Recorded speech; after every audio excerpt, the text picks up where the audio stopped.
There are so many things that I learned from Preston, picking guitars, things just being done properly. Is it the excellence even in the way they build their structures, the amount of effort that goes into creating systems or making decisions that will be good for the students? There's an excellence that is expected. That's the kind of environment I grew up in. A beautiful day to you viewers, and you're welcome to another edition of Alumni Spotlight. I am your host, Fortune Ajibaye. It's been a while and we've missed you so much. Joining us on today's edition is a man of timber and caliber, a musicologist par excellence from the class of 2017. Please make welcome Ayodele Fogofoluwa. It's a pleasure having you on today's show. Kindly introduce yourself. Hello, my name is Fogofoluwa Ayodele, a physiotherapist and an alumnus of Preston International School, class of 2017. I'm really glad to be here. Thank you for having me. Thank you. Once again, you're welcome. As an alumnus of Preston International School, what do you think about your alma mater?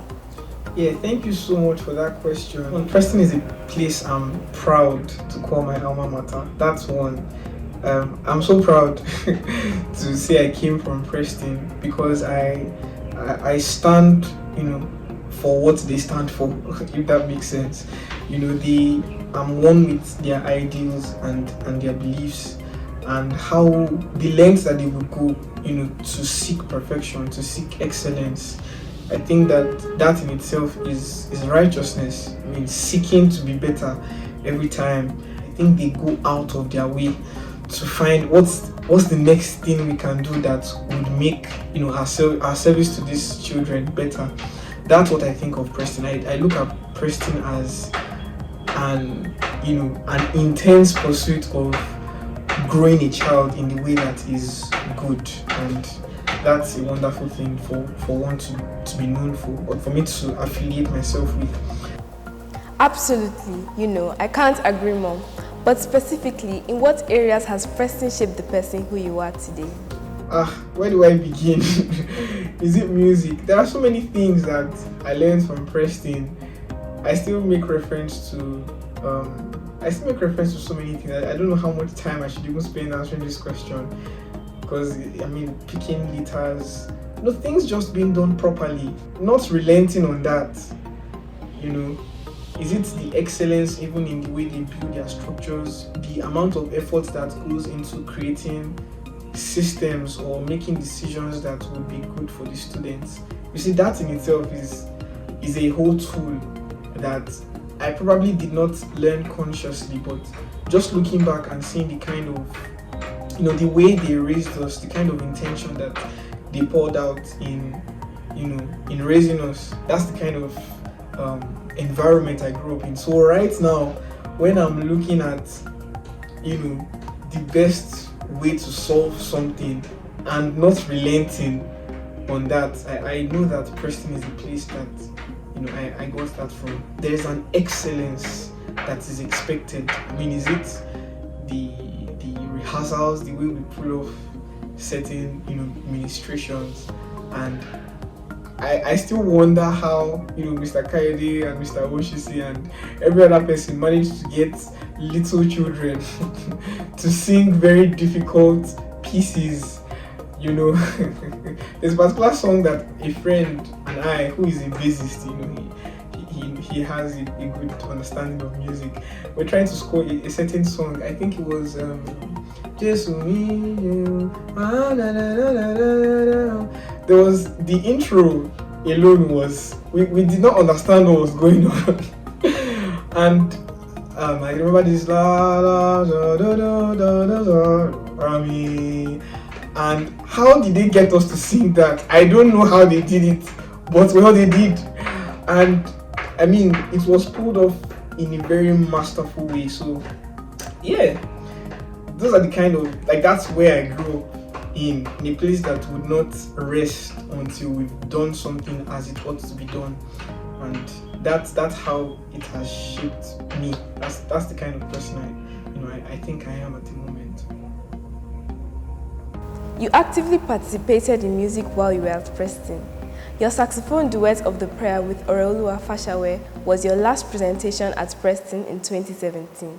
You're also part of the quintet for Hallelujah, and we recall your solo parts in Messiah Babami and so many renditions. Tell us, what was the secret for balancing things out for you so we can learn too?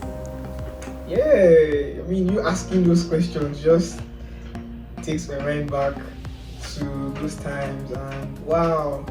I mean, I still think then, like I said in the previous question, I don't know how, we managed to. I remember so many.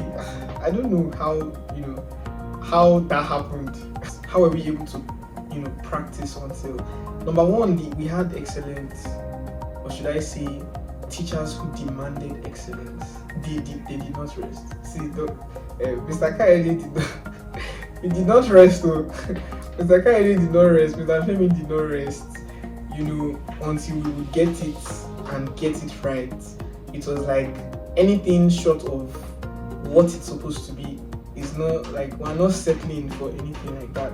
So when that is communicated, I think I somehow even began to fall in love with that kind of demand, So that was the kind of system that birthed that kind of excellence. The demand, for one, the communication of what was expected of us is one major thing. How did it not clash with my academics? I don't know. Well, don't let me say I don't know.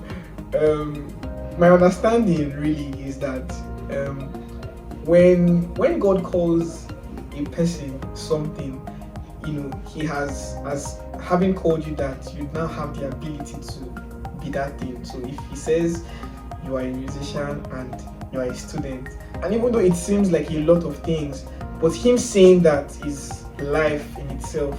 He has defined you. So that's what I believe happened in my case. Music in itself is something that demands you to reason a lot.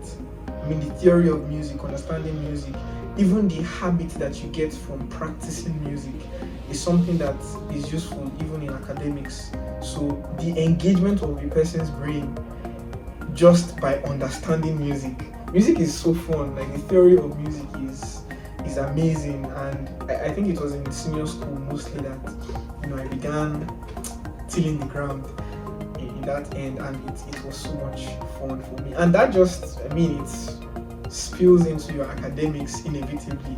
Honestly, I wasn't, I probably wasn't one of those students that would read so much, like some of my wonderful classmates.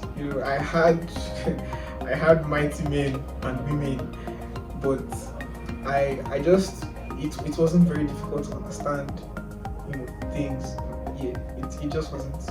It wasn't difficult to understand. Somehow there was a balance. There was still a structure. The night preps that we had to go for, classes we had to attend, at all costs. They still kind of serve as a protection. There's still time to read, and if you just put that time to good use, you'd see that everything is possible. So thank God for that. Thank you for your response. If you were to recommend Preston to prospective parents or students, what would be your convincing point? I think the major convincing point is that they actually care about your child. They care about doing a good job. Yeah, they care. That's the spirit of Preston, I believe. That's that's the hunger, or that's the drive. They actually want to do a good job. They want to do a fantastic job. They want to ensure that the best thing they can do for your child is done.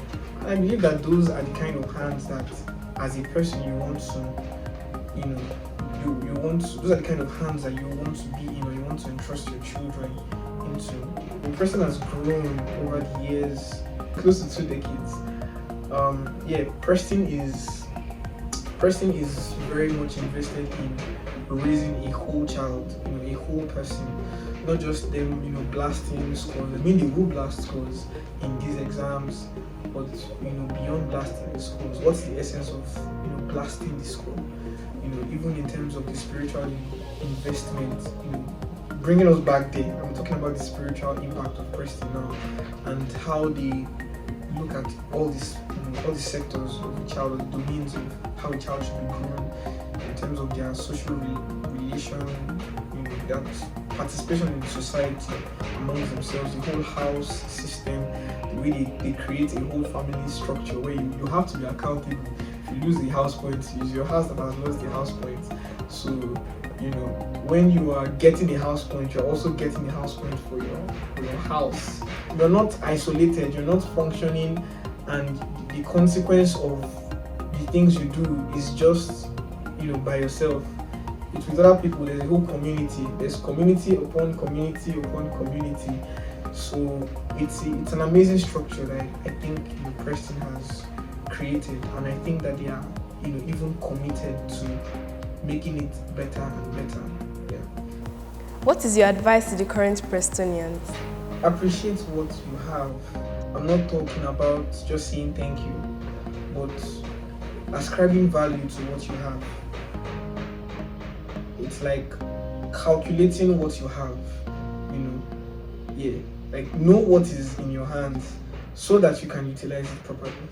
You can't be a faithful steward if you do not understand what you're stewarding. If you don't understand what exactly the system, you're unable to, make sense, you're unable to give value. But just, doing that duty of finding out the value of Preston International School, and what it has to offer you, so that, you do not waste this experience that you have. Yeah. So appreciating it is going to influence how you go about everything. How much value do you think that those classes are going to do for you?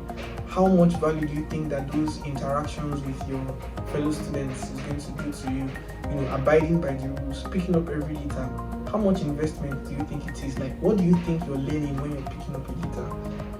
What do you think you're learning when you correct someone properly, or you keep to your left, or you are intrinsically motivated, rather than being extrinsically motivated by punishment or all those things? What do you think you're benefiting when you go for choir practice, or you participate in everything you ought to be participating in, you listen to it, you adhere to the instructions that are given to you? What do you think is actually being done to you? When you understand this, you won't have to be coerced. When you're paying attention in a class, you're looking into the future and seeing how much you are training your mind to pay attention, because you're going to have to pay attention all your life. We are in a world where so many corporations are benefiting from our attention. They actually want to wreck our attention at this point, overload us with information. I'm talking about social media right now. Yes, I've come to that age where I can tell you things like that. Yeah, so you have to see it as an investment on preserving your mind, even paying attention in class. So you're not just paying attention in class to please your lecturer or to please your teacher, or to just get through the class. You need to realize what investment that is. It helps, sincerely. Going to bed when you ought to go to bed, being quiet when you ought to be quiet, studying when you ought to study, binding yourself to these good chains, realizing what profit it is to be bound to those chains. Paul talks about something like that, but I shall not go into that. So that's all I will say. Recognize the value of what you have, and so that you'll be intrinsically motivated to just do what is necessary. Yeah, that's it. I pray God helps you. Bringing this to a close, give us a one-sentence strapline that could be used to describe Preston to the public and to the world at large. Preston International School is committed to raising the whole child, and we are able. Thank you so much, Fogofoluwa, for your time. And to this end, we say thank you to our viewers for joining us on today's edition of Alumni Spotlight. Till we meet again, bye for now.